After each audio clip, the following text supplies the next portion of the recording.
Hey guys, Distorted Humor here, and this is my take on the recently closed Destiny beta. Now, I had a lot of fun and frustrations alike with this beta, one of which being the seemingly, well, rather linear PvE. I realized that we were only exposed to a small portion of the available missions, but that's not even what I'm talking about. I'm talking about exploring. Think of games like Skyrim or even Defiance, where the world that you got to explore outside of the missions was huge. I mean, even hours later, you were still discovering new things. There just doesn't seem to be a whole lot of incentive for me in Destiny to go and head back to these previous mission areas and explore them. The enemies are just too easy, and there's not a lot of loot to be found outside of farming. And frankly, who really wants to farm? It's kind of boring. But Distorted, what about the Grimoire cards for lore? Well, there's going to be a wiki soon enough, guys. I can find the lore that I want on the wiki later on once I start getting bored. I mean, even these little drop missions that are provided after a story mission is cleared really don't seem to have much of a point to them. I mean, they're really short and they don't even have a greater reason to them. If there's some sort of, greater cause that they contributed to, and I'm not talking about just a leaderboard spot, guys, then I'd be more apt to go and do these missions. Speaking of the missions, where are the factions? Yes, there's a PvP faction, the Crucible, and one or two others that we saw in beta, like the Iron Banner and whatnot, but they weren't really fleshed out. I mean, I don't really want to do just bounties for these guys. I want full-fledged missions exclusive to those factions. I want to see some faction quabbles. Different factions have different agendas, and they're sure to conflict in interest eventually. Surely they can't get along all the time. I want something more from them than just a rank, an emblem, some weapons, and armor pieces, and I'm sure a lot of you guys do too. Which, by the way, brings me to the topic of variety. I'm assuming that what we saw was only a small portion of what's the weapons and armor and whatnot available to us in the retail copy.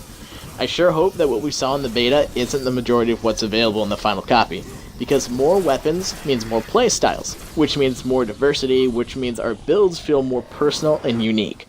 Not all of us have that COD mentality, Bungie. We want to be different, but we can't do that with limited weapons and armor. Now, you knew it was coming. On to the always controversial topic of PvP. Now, I am by no means a pro at this game's PvP. Average at best with a bit of a tactical advantage, but that's really it.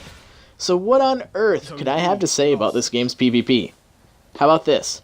Don't touch the shotguns, Bungie. They're perfect the way they are. They are true shotguns. Don't touch their range or their damage. They're supposed to be short-range weapons. I can't tell you how nice it is to rarely see shotguns outside of CQC maps, like the Venus map. The maps also seem to be pretty well enough balanced that it's not too difficult to commit to one weapon type. So players who use all three weapons will do well as a result. The weapons themselves also seem to be pretty well balanced, but the tank on the moon needs some serious scrutiny. I do hear that it's being tweaked to have a slower rate of fire, and the splash damage to air targets is being tweaked as well. So that's good news. I got tired of being dominated by that thing outside of using my special on it or sniping the driver from across the map. I'm glad to see that Bungie is listening to its fans and making the changes that were needed. Now, FPS. I cannot express strongly enough just how irritated that I am that this game is currently only running at 30 frames per second. I can understand the whole wanting everybody to have the same experience thing, but there's a reason I bought a new gen console. I want my games to look prettier and play smoother. I'd go back to my 360 if I wanted the crappy 30 frames per second look. In my opinion, the game should have a toggle between the 30 and the 60 FPS. This way, people who have the equipment can still enjoy the game as we would like to, and it gives others the incentive to upgrade their equipment or console if they really want that better look. There's a lot that can be missed in that delay between the frame refresh between 30 and 60 FPS, and frankly, the kill trades in PvP are just getting a bit out of hand. But anyway, guys, that was my take on the beta for this game.